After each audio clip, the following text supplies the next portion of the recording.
191 witnesses, one murder charge, and a trial expected to occupy the Central Criminal Court for as long as 9 weeks.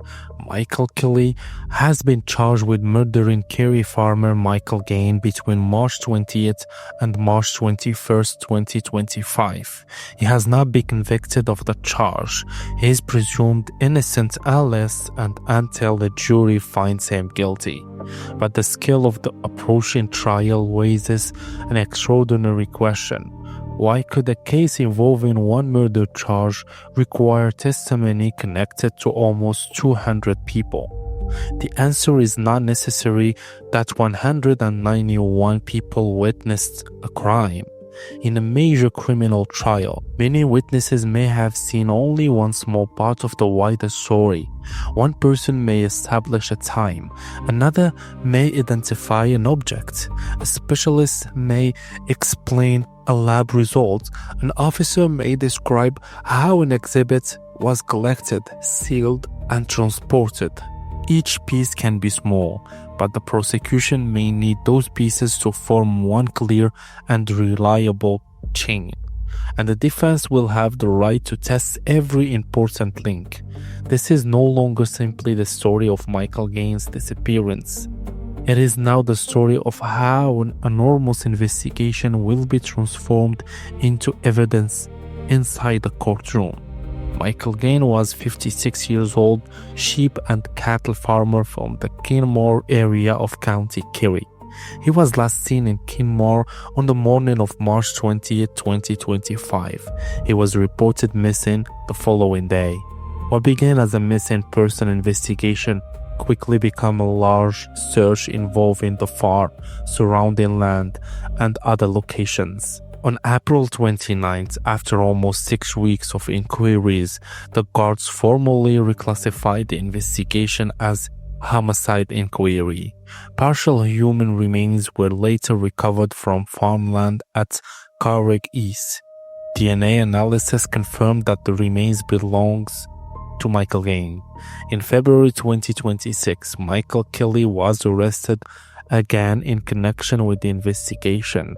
He was brought before Trail District Court and charged with the murder of Michael Gaine at Carrick, Kenmore, on an unknown date between March 20th and March 21st, 2025.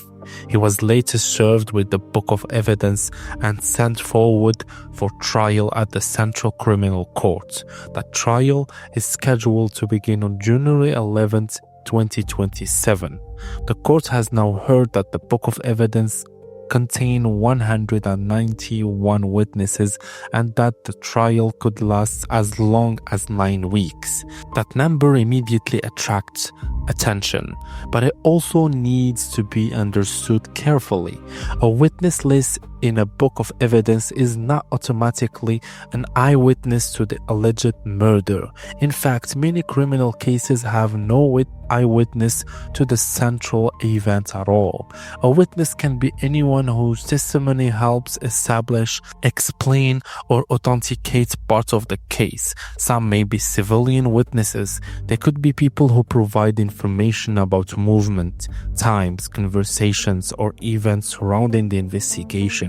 Some may be members of the guards. Those witnesses can include officers who received the first report, conduct search, took statements, carry out interview, or manage scene. Others may be technical or scientific specialists.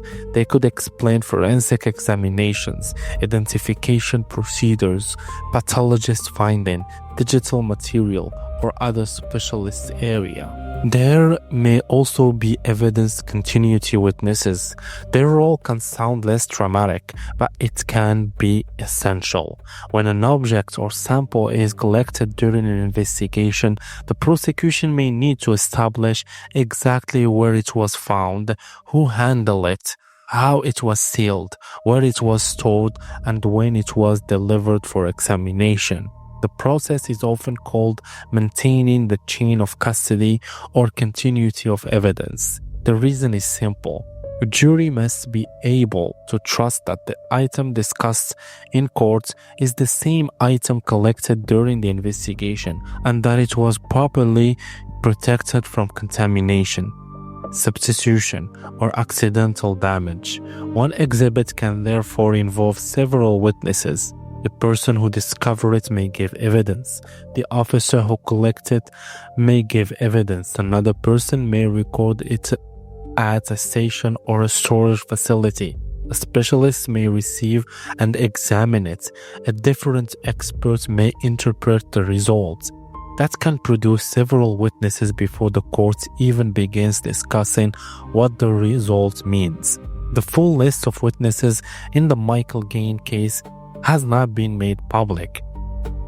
That means it would be wrong to claim that any particular person is included or to assign individual witnesses to specific evidence. But the publicly reported size of the case shows how broad the investigation became. It began with a disappearance. That alone can generate a major evidential record.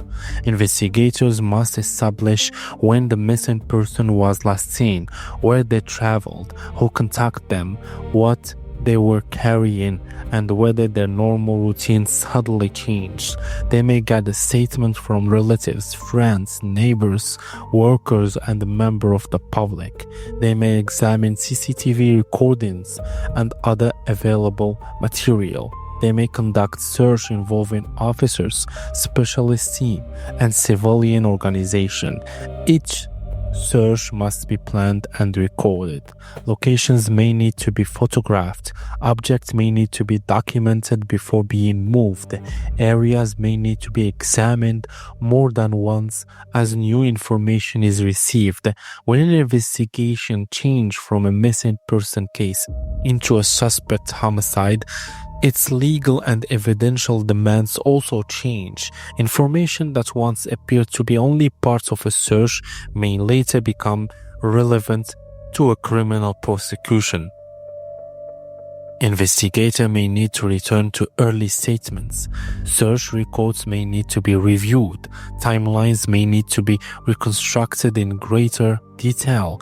Objects collected during the early stage may require new examination. Experts may be asked to compare findings from different parts of the investigation. The prosecution must then decide which material is capable of being presented as admissible evidence. The defense must receive disclosure and be given the opportunity to examine and challenge the prosecution's case. That does not happen as one simple story. It happens witness by witness and document by document. That is one reason a case involving a single charge can still take many weeks. At the trial, the prosecution will be responsible for proving the charge beyond a reasonable doubt. It will normally present evidence in an organized sequence. One witness may establish the beginning of timeline, another may continue it, an officer may describe a search, a specialist may explain what was found, another witness may establish how an item traveled from a scene to a lab. The defense can then cross-examine those witnesses. Cross-examination is not a minor part of the process. It is one of the central protection provided to an accused person. The defense may question witness memory, accuracy, methods, or conclusions. It may ask whether proper procedures were followed. It may challenge the interpretation of scientific finding. It may suggest that evidence is incomplete, unreliable, or capable of supporting a different explanation. Expert testimony can take especially long. A specialist might often explain complex working language that a jury can understand. The prosecution may ask how an examination was conducted and what conclusion can safely be drawn. The defense may then ask about limitation, alternative explanations, error rates, or disagreements within the relevant scientific field. A second expert may be called to give a different interpretation. None of that can be rushed simply because the witness list is long. The jury must understand the evidence before being asked to decide what weight it deserves.